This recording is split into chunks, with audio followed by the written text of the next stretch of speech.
এটা হলো মাদারীপুর কলাবাড়ি ফটিক সেতুর মেলা। প্রতি বছর একই টাইমে একই সময় হয়।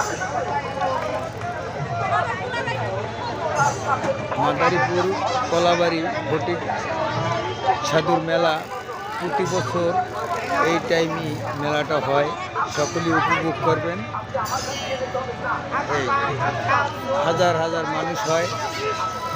এখন বেলা 4টে বাজে, এই কারণে খুব কম মানুষ।